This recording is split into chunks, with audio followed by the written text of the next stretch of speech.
स्वागत है आपका अपने YouTube channel click math online में। आज हम लोग पढ़ेंगे क्लास 9 का एक्सरसाइज 1.1 से क्वेश्चन नंबर 1। तो चलिए शुरू करते हैं। क्वेश्चन हमारा है, क्या शून्य एक परिमेय संख्या है। बताना है कि क्या शून्य एक परिमेय संख्या है। क्या इसे आप p/q के रूप में लिख सकते हैं। ये भी बताना है कि क्या आप उसको अगर परिमेय संख्या है तो उसको p/q के रूप में लिख सकते हैं, जहां p और q पूर्णांक है और q 0 के बराबर नहीं है, q नॉट इक्वल टू 0। तो हमारा क्वेश्चन क्या है, शून्य एक परिमेय संख्या है पूछा जा रहा है। तो परिमेय संख्या क्या होता है, जिसको हम p/q के रूप में लिखते हैं। जिस संख्या को या जिस नंबर्स को हम p/q के फॉर्म में लिखते हैं उसी को परिमेय संख्या कहते हैं। तो हमारे पास दिया हुआ है शून्य, तो शून्य परिमेय संख्या होगा। अगर ये p/q के फॉर्म में हम इसको लिख पा रहे हैं तो ये एक परिमेय संख्या हो सकता है, और अगर हम नहीं लिख सकते हैं तो ये एक परिमेय संख्या नहीं हो सकता है। तो हमें पता है किसी भी नंबर्स का हर एक ले सकते हैं, किसी भी होल नंबर्स का या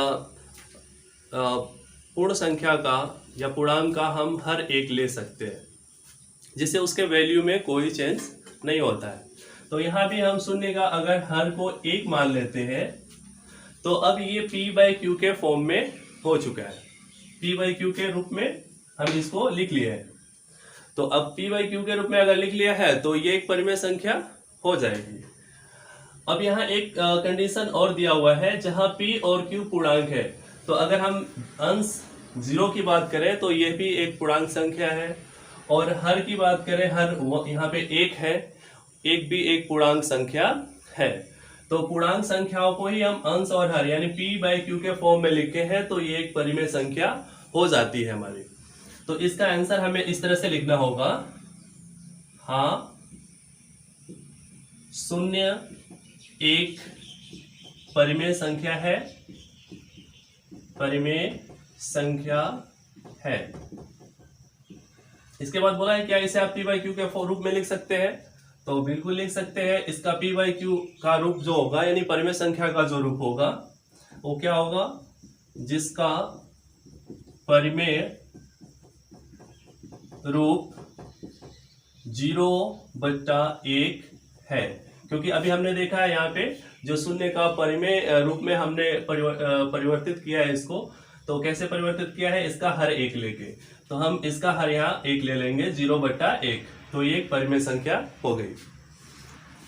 यहाँ पर जो दूसरा कंडीशन है q बराबर नहीं 0, तो यहाँ पे इसका हर 0 नहीं है, 1 है, इसलिए ये पूरी तरह से शून्य एक परिमेय संख्या है। और इसको हम अगर परिमेय संख्या के रूप में लिखना चाहे तो हमारा परिमेय संख्या का रूप होगा इसका 0/1। चलते हैं नेक्स्ट क्वेश्चन पे, देखते हैं दूसरा क्वेश्चन। दूसरा क्वेश्चन है, 3 और 4 के बीच 6 परिमेय संख्या ज्ञात कीजिए। तो हमें दो होल नंबर्स दिए गए हैं, 3 और 4। 3 और 4 दो पूर्णांक संख्या दी गई है, इनके बीच की हमें 6 परिमेय संख्या ज्ञात कीजिए करना है। तो सॉल्व कर लेते हैं हम। सबसे पहले हमें लेना होगा 3 और 4 को। अब आप देख सकते हैं 3 और 4 ये दोनों एक पूर्णांक संख्या है, और हम इन दोनों पूर्णांक संख्याओं के बीच में 6 परिमेय संख्या ज्ञात करने वाले हैं। तो सबसे पहले हम 3 और 4 को परिमेय संख्या के रूप में बदलेंगे।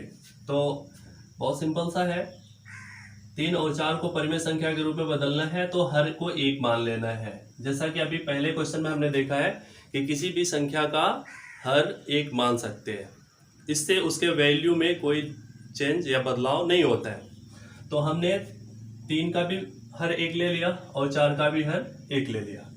अभी हम देख सकते हैं 3 और 4 जो दोनों अपरिमेय रूप में हो गई है, इनके बीच में हमें कोई भी परिमेय संख्या दिखाई नहीं दे रही है, क्योंकि 3 के ठीक बाद 4 आ जाता है, तो इसके बीच में कोई संख्या हमें नहीं मिल रही है। तो हमें यहाँ क्या करना होगा, इन दोनों परिमेय संख्याओं को इसके समतुल्य भिन्न में, ऐसे समतुल्य भिन्न में बदलना होगा, ऐसे समतुल्य भिन्न में बदलना होगा जिससे कि इसके बीच में हमें 6 परिमेय संख्या मिल सके। तो किसी भी परिमेय को उसका समतुल्य परिमेय में बदलने के लिए हमें किसी एक संख्या, किसी पूर्णांक से गुणा कर देना होता है। 3/1, 4/1 का जो समतुल्य परिमेय संख्या हमें याद करना है, और इस तरह का समतुल्य परिमेय संख्या यहाँ पे होना चाहिए जिसके बीच में 6 परिमेय संख्या हमें मिल पाए। तो हम यहाँ पे 3/1, 3/1 और 4/1 दोनों ही परिमेय संख्याओं को हमें 6 परिमेय संख्या ज्ञात करना है। तो 6 + 1 = 7। तो हमें 7 से दोनों ही परिमेय संख्याओं को गुणा करना होगा। तो चलिए कर लेते हैं। 3/1 × 7, 4/1 × 7। याद रखना है, हमें अगर 6 परिमेय संख्या ज्ञात करनी है तो 7 से गुणा करना होगा दोनों को। अगर हमें 5 परिमेय संख्या ज्ञात करनी हो तो 6 से गुणा करते हैं। तो ये हो जाएगा 7 × 21 बटा 7 × 7, और यहाँ पे हो जाएगा 7 × 4 = 28, 7 × 7। अब हम यहाँ देख सकते हैं इन दोनों परिमेय संख्या, ये जो 21/7 और 28/7 हमें दो परिमेय संख्याएं प्राप्त हुई है, ये क्रमशः 3/1 और 4/1 इनके समतुल्य परिमेय संख्या है। और ये ऐसी परिमेय संख्या है जिनके बीच में हमें 6 परिमेय संख्या मिल सकती है। देखते हैं यहाँ पे पहला परिमेय संख्या 21/7। तो 21/7 के बाद क्या आएगा, लिख लेते हैं उसको।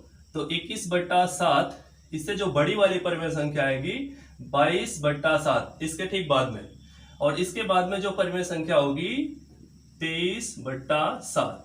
इसके बाद ऐसे ही 24/7, 25/7।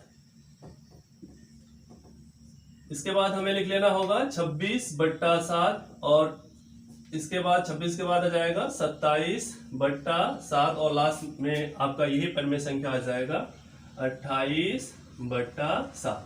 अब हमें देख लेना है 21/7 जो पहली परिमेय संख्या का समतुल्य भिन्न है, और 28/7 जो दूसरी परिमेय संख्या का समतुल्य भिन्न है। तो हमारी अभिष्ट परिमेय संख्याएं होंगी, जो परिमेय संख्याएं हमें ज्ञात करनी थी उसको हम लिख रहे हैं अभिष्ट परिमेय संख्याएं। 22/7, 23/7, 24/7, 25/7, 26/7 और 27/7। ये 3/1 और 4/1 के बीच की 6 परिमेय संख्या हमने ज्ञात कर लिया है। हमारा नेक्स्ट क्वेश्चन है 3/5 और 4/5 के बीच 5 परिमेय संख्याएं ज्ञात कीजिए। तो अभी हमें 2 परिमेय संख्याएं दी हुई है और इनके बीच की हमें 5 परिमेय संख्याएं ज्ञात करनी है। लेकिन यहाँ भी वही समस्या है, 3/5 और 4/5 ये दोनों के बीच में हमें एक भी परिमेय संख्या फिलहाल दिखाई नहीं दे रही है, क्योंकि अंश को देखें तो 3 के ठीक बाद आ जाता है 4, तो 3 और 4 के बीच में कोई संख्या होती नहीं है। तो इसलिए हमें क्या करना होगा, इन 3/5 और 4/5 को लेना है और फिर वही काम करना है जो हमने पिछले क्वेश्चन में किया था। इन दोनों का एक ऐसा समतुल्य परिमेय संख्या लिखना है, ज्ञात करना है, जिसके बीच में हमें 5 परिमेय संख्याएं दिखाई दे या मिल सके। तो चलिए शुरू कर लेते हैं। हमारा पहला परिमेय संख्या है 3/5 और दूसरी परिमेय संख्या है 4/5। तो हमें इन दोनों के बीच 5 परिमेय संख्या ज्ञात करना है। 5, तो हमें 5 + 1 6 से गुणा करके, 6 से दोनों परिमेय संख्याओं को गुणा करके इनका समतुल्य परिमेय संख्या ज्ञात करना है। ऐसी समतुल्य परिमेय संख्या जिसके बीच में हमें 5 परिमेय संख्या मिल सके। तो 3/5 गुणे 6, क्योंकि हमें 5 परिमेय संख्या याद करना है तो 6 से गुणा करना होगा। और 4/5 गुणे 6, 6 पचे 30, यहाँ 6 पचे 18 और 6 पचे 30। नेक्स्ट परिमेय में गुणा कर लेते हैं, 6 चौको 24 और 6 पचे 30। अब हमें जो दो परिमेय संख्याएं दिख रही हैं 18/30 और 24/30, ये क्रमशः 3/5 और 4/5 की समतुल्य भिन्न परिमेय संख्याएं हैं। तो इसके बीच में हम 5 संख्या लिख सकते हैं, जैसे 18 के बाद 19, 20, 21, 22, 23 आ जाता है। तो ये 5 संख्याएं हम यहाँ से ले सकते हैं, लिख सकते हैं। तो इसको लिख लेते हैं हम 18/30, इसके बाद जो संख्या आएगी 19/30, 20/30, 21/30, 22/30 और 23/30। इस फॉर्म में हम लिखेंगे इस चिन्ह के साथ। क्रमशः बढ़ते क्रम में ये परिमेय संख्या है, इसलिए बड़ा का चिन्ह हमें लगा लेना है। और लास्ट जो सबसे बड़ी परिमेय संख्या इसमें है 24/30। तो यही हमारी अभिष्ट 5 परिमेय संख्याएं है जो हमें ज्ञात करना था। तो हम लास्ट में लिख लेंगे हमारी अभिष्ट परिमेय संख्याएं, जो अभिष्ट परिमेय संख्याएं हैं वो है 19/30, 20/30, 21/30, 22/30 और 23/30। इसमें कुछ परिमेय संख्या ऐसी है जो हम सिंपलेस्ट मतलब साधारण रूप में उसको बदल सकते हैं, डिवाइड कर सकते हैं। तो अगर चाहे तो आप कर सकते हैं, जैसे कि यहाँ पे 0 से 0 काट दिया तो 2/3 हो जाएगा। लेकिन अगर नहीं जरूरी है तो नहीं भी करने से आपका आंसर जो सही होगा। चलते हैं नेक्स्ट क्वेश्चन पे। तो क्वेश्चन नंबर 4 हमारे पास है, नीचे दिए गए कथन सत्य है या असत्य कारण के साथ उत्तर दीजिए। तो पहला कथन हमारे पास है, यहाँ पे रीजन भी साथ में बताना है कि हमारा कथन क्यों असत्य है और क्यों सत्य हो रहा है। तो पहला कथन है हमारे पास, प्रत्येक प्राकृत संख्या एक पूर्ण संख्या होती है। जो प्राकृतिक संख्या है, तो जो सभी प्राकृतिक संख्या एक पूर्ण संख्या होती है, ये स्टेटमेंट में बोला जा रहा है। तो अगर हम बात करें प्राकृतिक संख्या की, तो हमारे पास जो प्राकृतिक संख्या होती है हमारी गिनती की संख्या 1, 2, 3, 4, 5 ... ये हमारी प्राकृतिक संख्या है। और दूसरी जो पूर्ण संख्या की बात की गई है, तो पूर्ण संख्या जो होता है हमारा वो होता है 0, 1, 2, 3, 4, 5। ये हमारे सभी पूर्ण संख्या होते हैं जो 0 से स्टार्ट होते हैं और प्राकृत संख्या जो 1 से स्टार्ट होती है। तो कथन को ध्यान से समझना है, प्रत्येक प्राकृत संख्या मतलब ये सभी संख्या एक पूर्ण संख्या है। मतलब क्या ये सभी संख्या पूर्ण संख्या के अंदर आ रहा है? तो आप देख सकते हैं कि 0 को छोड़ दे तो बाकी सभी प्राकृतिक संख्या जो पूर्ण संख्या में सम्मिलित है। तो जब सभी प्राकृतिक संख्या पूर्ण संख्या में आ रही है तो हम कह सकते हैं हमारा कथन यहाँ पे सत्य है। यहाँ कथन क्या है? सत्य है। अब यहाँ कारण क्या है, रीजन क्या है? तो आप कह सकते हैं कि सभी प्राकृतिक संख्याएं पूर्ण संख्याओं में सम्मिलित होती हैं। सभी प्राकृत संख्याएं पूर्ण संख्याओं में सम्मिलित होती है। ये हमारा जो इसका कारण है वो हो जाएगा सभी प्राकृतिक संख्याएं पूर्ण संख्याओं में सम्मिलित है, क्योंकि आप देख सकते हैं। नेक्स्ट स्टेटमेंट पे आते हैं हम अगले कथन पे। दूसरा कथन है, प्रत्येक पूर्णांक एक पूर्ण संख्या होती है। प्रत्येक पूर्णांक, अब पूर्णांक को अगर हम समझें तो पूर्णांक हमारे पास जो होते हैं नेगेटिव नंबर और सभी पूर्ण संख्या है। जितनी भी पूर्ण संख्या है 0, 1, 2, 3 इत्यादि। और जितने भी ऋणात्मक संख्या है, नेगेटिव नंबर्स हैं, -1, -2, -3 डॉट डॉट, तो ये हमारे पूर्णांक संख्या है। और पूर्ण संख्याओं की बात कर ले तो पूर्ण संख्या अभी आपने यहाँ पे भी देखा है 0, 1, 2, 3, 4, 5 इत्यादि। तो हम देख रहे हैं पूर्णांक संख्याएं जितनी है वो क्या पूर्ण संख्या में आ रही है, स्टेटमेंट में यही कहा जा रहा है। तो हमें देखना है क्या सभी पूर्णांक एक पूर्ण संख्या है, तो नहीं है। जितने भी पूर्णांक हैं वो पूर्ण संख्या नहीं है, क्योंकि पूर्णांक में ऋणात्मक संख्याएं भी आती हैं और पूर्ण संख्या में ऋणात्मक संख्याएं नहीं आती है, इसलिए हमारा ये कथन हो जाएगा असत्य। कारण में हम लिख देंगे कि सभी पूर्णांक संख्याएं पूर्ण संख्याएं नहीं होती है। सभी पूर्णांक संख्याएं मतलब सभी ऋण पूर्णांक, जितने भी ऋण पूर्णांक है वो पूर्ण संख्या नहीं होते हैं। तो यहां लिख लेना होगा सभी ऋणात्मक संख्याएं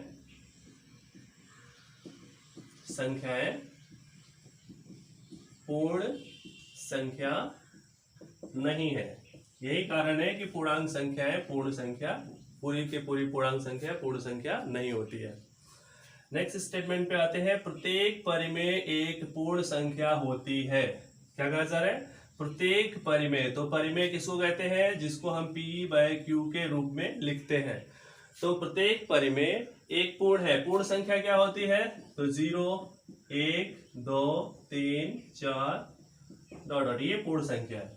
तो क्या आप देख सकते हैं कि P/Q के रूप में जो संख्याएं होती हैं वो पूर्ण संख्या होती है,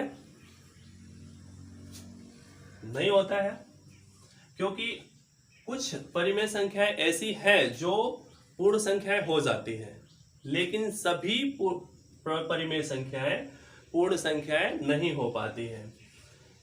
क्योंकि यहाँ पे पहले हम यहाँ पे लिख लेते हैं, हमारा कथन जो है असत्य है। अब कारण में हमको लिख देना होगा कुछ परिमेय संख्याएं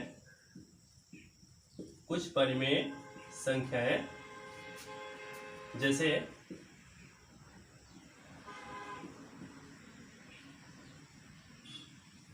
3/4 में 3/4, इस तरह की और भी परिमेय संख्या है। तो कुछ परिमेय संख्या है जैसे 3/4 कभी पूर्ण संख्या नहीं हो सकता है, नहीं हो सकता। अब कुछ संख्याओं की बात कर ले तो कुछ संख्याएं जो परिमेय संख्या होती है वो पूर्ण संख्याएं होती है। जैसे कि यहाँ पे हम देख लेते हैं, अगर हम ले 0/1, ये एक परिमेय संख्या है, फर्स्ट क्वेश्चन में ही हमने देखा था। तो ये परिमेय संख्या क्या पूर्ण संख्या है, तो पहले तो ये पूर्ण ही संख्या था, उसको हमने परिमेय संख्या में बदला था फर्स्ट क्वेश्चन में।